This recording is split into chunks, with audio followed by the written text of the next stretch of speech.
每個時代都有屬於佢嘅音樂。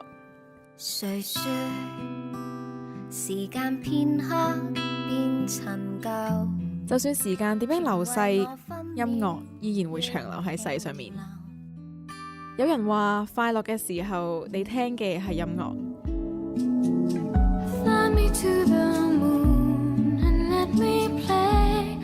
而難過嘅時候，你聽嘅就係歌詞。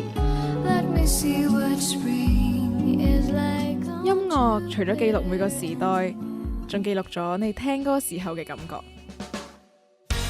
我想我不會愛你這樣下去。呼吸音樂，為你記錄。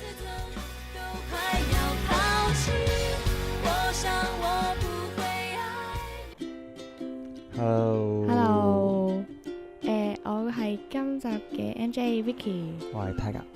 咁我哋咧之前阿 King 佢遊雲太空咗啦。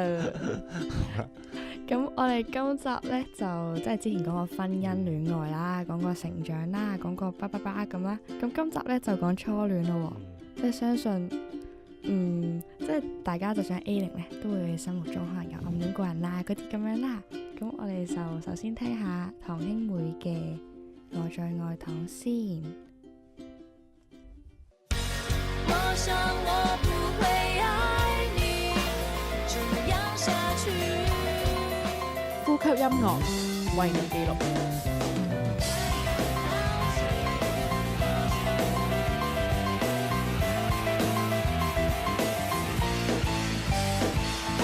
剪個頭髮，塗些唇膏，又刷了眼睫毛，全心感覺為你營造，你又知不知道？我看似沒有困擾，沒學一步我苦惱。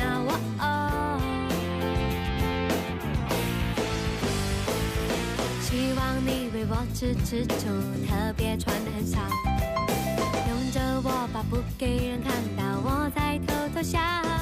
你的氣味在蕩漾，這種感覺很美妙，就算只多一秒，都覺得很美好。最愛躺在你身旁，最愛躺在你胸膛。雖然我的身高有點嬌小，抱着我剛剛就能聽得到你的心跳。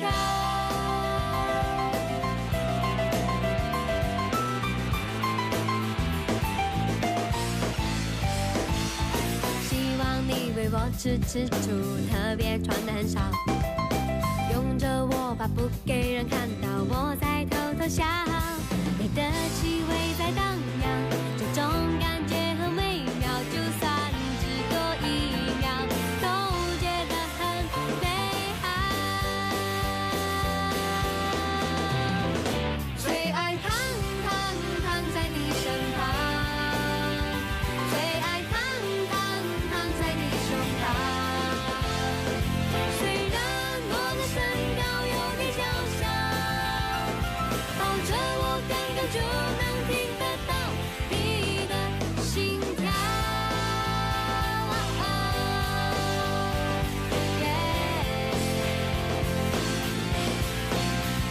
接下來像一場回憶不回來。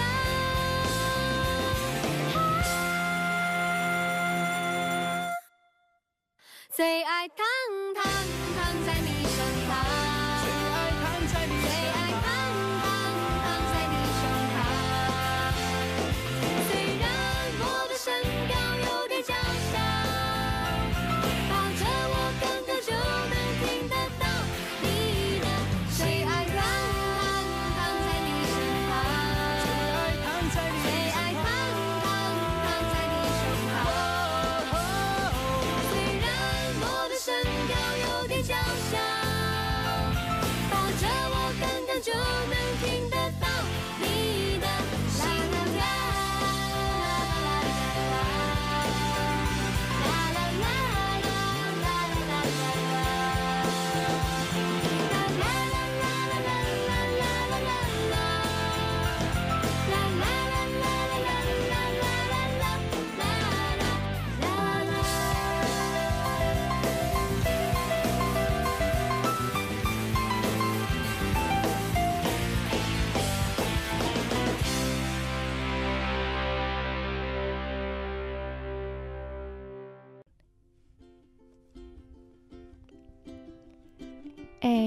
咁我哋聽完堂兄妹嘅我最愛糖呢，其實佢裡面嘅歌詞呢，就係講緊，即係好具體咁形容咗呢，即係當你即係一個戀愛中嘅人啦，佢會點樣去即係為佢嘅伴侶去打扮啊，去做啲乜嘢啊，跟住可能會即係可能講緊熱戀期嘅佢哋呢，就可能會好中意去黐住伴侶嘅身邊啊咁樣嘅。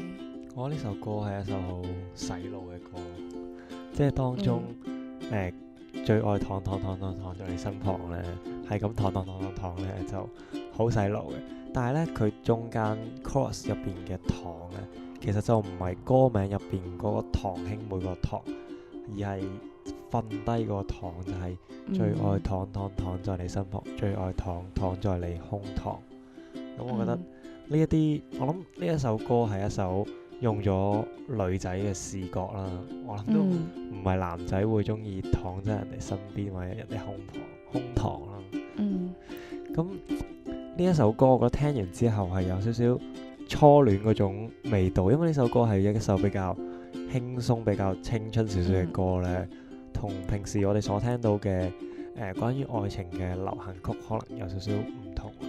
係因為即係而家嗰啲流行曲可能多數都係好 sad 啊，好悲情啊，但係呢首聽完之後你會覺得好甜咯，即係好似佢嘅歌名咁樣，就係好似一粒糖咁甜嘅。同埋有啲歌詞咧係一啲比較我哋細個嘅時候拍拖先至會有嘅歌詞，就係希望你為我吃醋，特別穿得很少，然後擁抱我吧，不給人看到我再偷偷笑，你的氣味在蕩漾，這種感覺很微妙，就算只多一秒都感覺很美好。跟住同埋我覺得佢之前嗰段都好貼切嘅，就係嗰個剪個頭髮塗些唇膏，即係女仔為即係可能見男朋友啊，跟住就可能要做一啲打扮啊，可能好多女仔咧好似係即係為咗第一次拍拖咧而去學化妝咁樣樣咯，即係為咗第一次去識一個男朋友就開始去化妝，去到去扮靚，希望得到佢嘅歡心咁樣樣咯。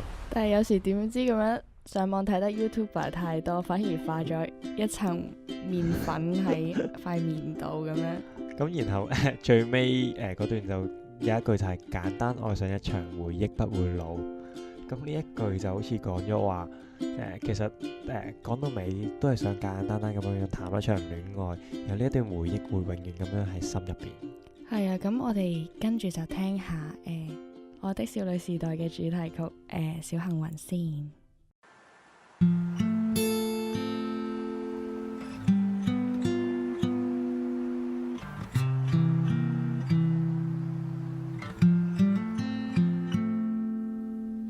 我聽見雨滴落在青青草地，我聽見遠方下課鐘聲響起，可是我沒有聽見你的聲音認真呼喚我姓名。愛上你的時候還不懂感情，離別了才覺得刻骨銘心。為什麼沒有發現遇見了你是生命最好的事情？也許當時忙着微笑和哭泣，忙着追逐天空中的流星，人理所當然的忘記是誰風裡雨裡一直默默守護在原地。原來你是我最想留住的幸運，原來我們和愛情曾經靠得那麼近，那為我對抗世界的決定，那陪我淋的雨，一幕幕都是你，一塵不染的真心與你相遇，好幸運，可我也失去為你淚流滿面的權利，但願在我看不到的天際，你張開了雙翼，遇见你的注定，他会有多幸运？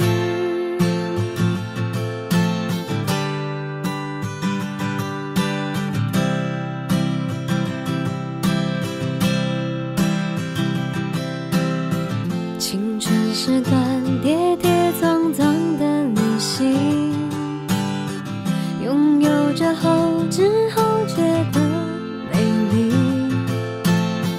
来不及感谢是你给我勇气，让我能做回我自己。也许当时忙着微笑和哭泣，忙着追逐天空中的流星，人理所当然的忘记，是谁风里雨里一直默默守护在原地。原来你是我最想留住的幸运，原来我们和爱情曾经靠得那么近，那为我对抗世界的决定，那陪我淋的雨，一幕幕都是你，一尘不染的真心。与你相遇好幸运，可我也失去为你泪流满脸的权利。但愿在我看不到的天际，你张开了声音，遇见你的注定。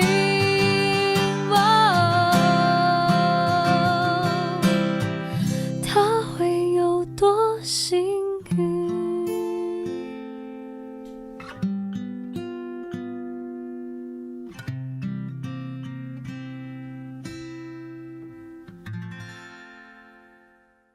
咁我哋啱啱聽完一首咁甜嘅歌呢，就聽翻啲小清新嘅歌噶啦，係咪？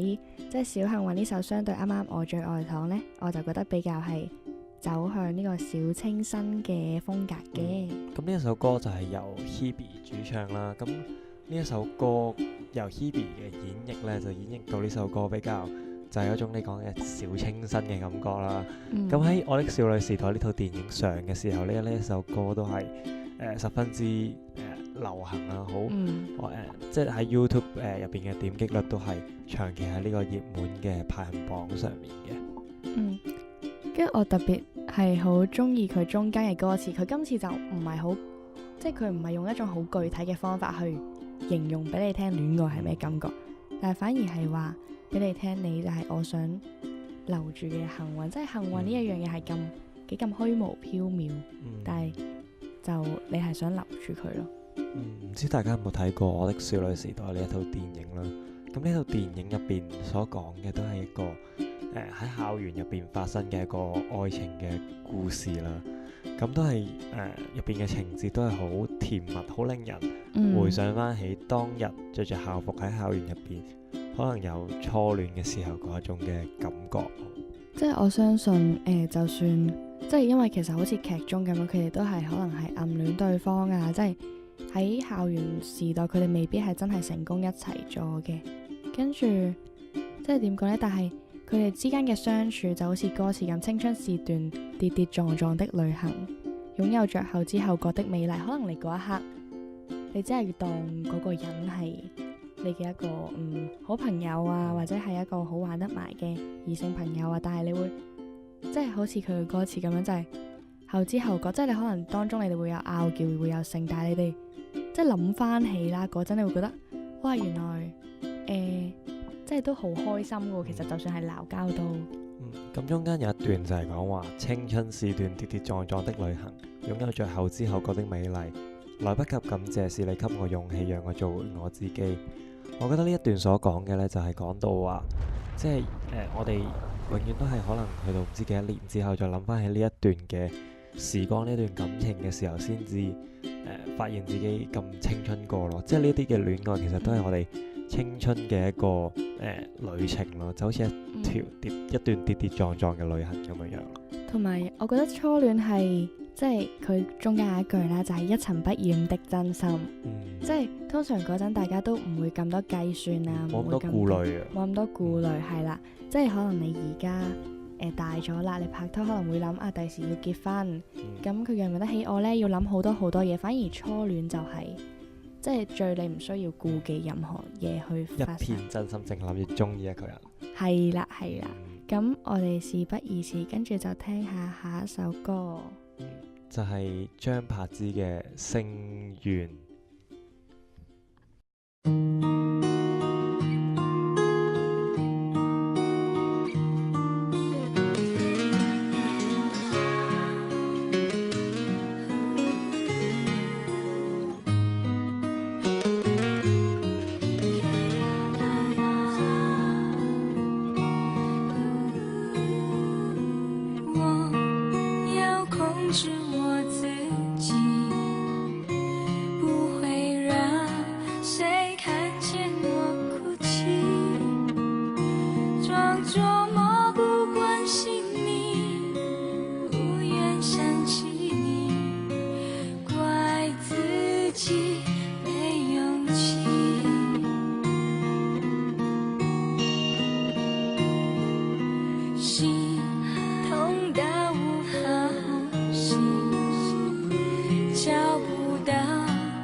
咁我哋啱啱就聽完張柏芝嘅《星願》啦。咁佢中間講嘅其實就係、即係一個初戀，點講呢？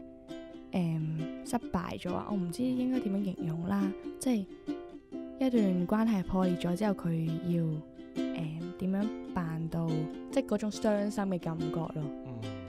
咁呢首歌係一首比較冷門少少嘅歌啦。咁我自己就本身就冇聽過呢一首歌。咁但係即係我覺得就咁聽完呢首歌之後咧，嗰種心情咧係一種比較點講，係一種凄美少少嘅心情。即係你有一種即係有種鬱悶會屈喺個心度啦。聽完之後，淨係頭兩句已經係我要控制我自己，不會讓誰看見我哭泣。因為套戲裡面咧就係講緊張柏芝同任賢齊係相愛噶啦，但係即係佢哋基於種種原因，其實又唔可以俾對方知道自己嗰啲好老土嘅劇情啦，就唔可以俾對方知道對方中意自己啊點咁樣，但係即係最後尾都係嗰啲即係心愛呢啲嘢控制唔到噶嘛，係咪先？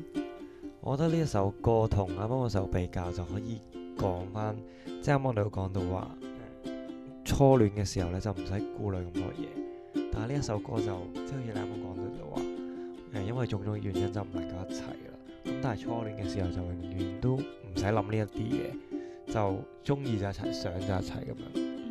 係啊，跟住即係佢呢度係講咗啦，找不到堅強的理由，再感覺不到你的溫柔，即係講即係可能當你唔喺我身邊啊，但係我即係點講呢？可以即係有時有啲嘢就係習慣咗，呢種習慣突然間冇咗，你就會唔習慣咯，就會覺得好似爭咁啲嘢，但係你唔會知係爭啲乜嘢咁樣。咁我哋呢就聽埋今日最後一首歌就係前世嘅主題曲啦，咁亦都係叫前世啦。咁呢一首歌講到嘅呢，就係講唔知大家有冇睇過前世呢一套嘅電影啦，就係講到話係咪你的名字啊？好曳喎！我繼續再嚟個就係個好啦，事不宜遲，我哋聽下一首歌，就係嚟自你的名字嘅主題曲前世啦。咁呢一首歌講到呢，就係講其實都描述翻電影入邊嘅，就係講到話男主角同女主角一段超時空嘅戀愛啦。咁佢哋兩個都冇理到時空嘅限制而一齊啦。係啊，即係佢中間係講好多即係所有嘢其實都係靠緣分啦，即係一啲其實所有嘢唔係機緣巧合咯，係真係有安排定嘅。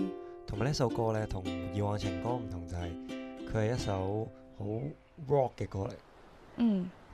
係啊，咁事不宜遲，我哋就快啲去聽下呢首歌先。咁我哋今日嘅節目時間都差唔多咯。係啦。咁我哋下個星期再同樣時間同大家見面咯。咁大家一齊聽下前世。拜拜。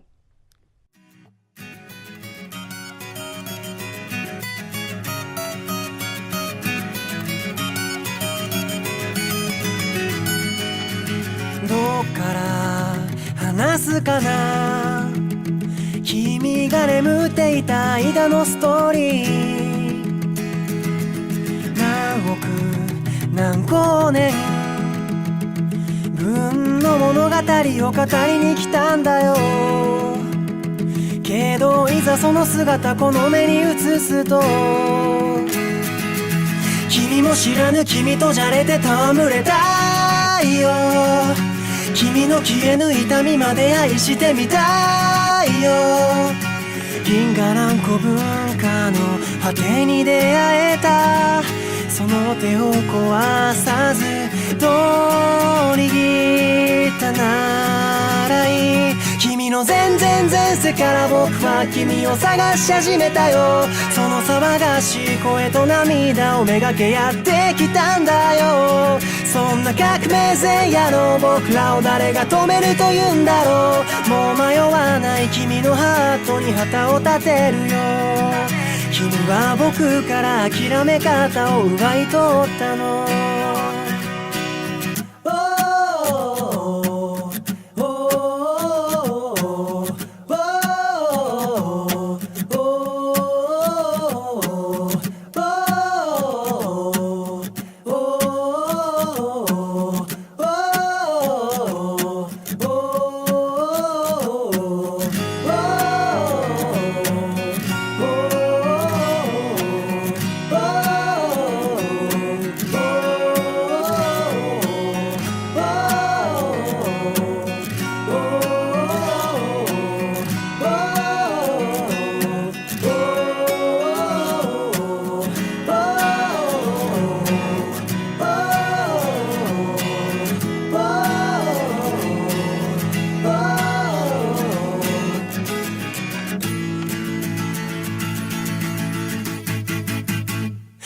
然全然せっから僕は君を探し始めたよ。その不吉祥な笑い方をめがけてやってきたんだよ。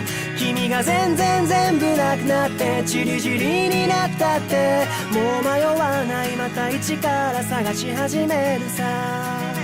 何光年でもこの歌を口ずさみながら